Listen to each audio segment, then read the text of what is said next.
Kasih karunia dan damai sejahtera dari Allah Bapa kita dan dari anaknya Tuhan Yesus Kristus menyertai kamu sekalian. Amin. Shalom saudara-saudari, sahabatku semua.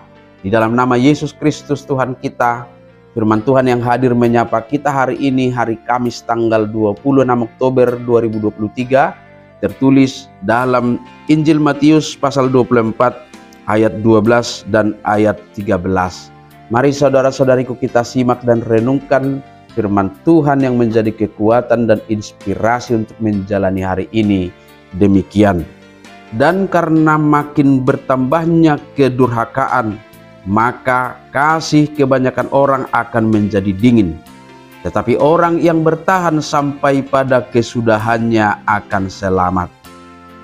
Jadi alana lam rarat naso uhum lam tungalina ma haholongon ni rohani jol magodangan alai namanahan ro di ujung ido paluona.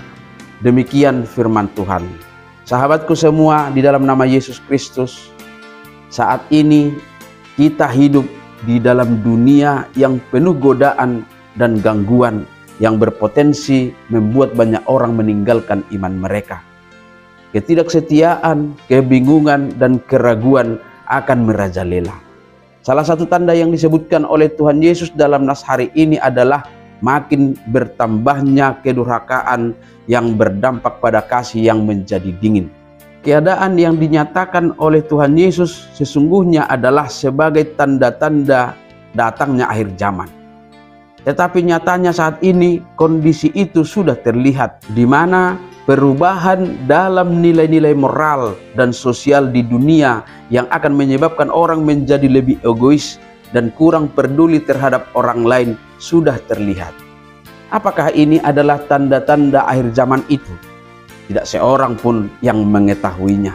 Tetapi sahabatku semua, Tuhan Yesus mengingatkan kita bahwa sebagai orang percaya, kita harus tetap kuat dalam iman. Bahkan sekalipun banyak orang akan melupakan Tuhan dan meninggalkan iman mereka. Maka dua hal dapat kita petik lewat firman Tuhan hari ini. Yang pertama adalah kita harus tetap hidup dalam kasih yang diajarkan Yesus Kristus kepada kita. Kita harus terus menghidupkan kasih dalam kehidupan kita di tengah-tengah banyaknya orang lebih berorientasi kepada kepentingannya sendiri. Bahkan dalam lingkungan yang penuh kebingungan dan ketidaksetiaan. Jangan biarkan hati menjadi dingin. Hangatkan terus cinta kasih dan kepedulian kepada sesama dengan berpegang pada firman Tuhan. Dan inilah yang diingatkan dalam bagian kedua pesan firman Tuhan hari ini, yaitu tetaplah setia kepada Tuhan. Sejujurnya, komitmen untuk tetap setia akan diuji dan bahkan dilemahkan oleh godaan-godaan di sekitar kita. Karena memang berani tampil beda itu adalah sesuatu yang sulit. Tetapi Yesus sudah menyatakan bahwa siapa yang tetap setia sampai akhir akan diselamatkan. Inilah yang memotivasi kita untuk tetap setia.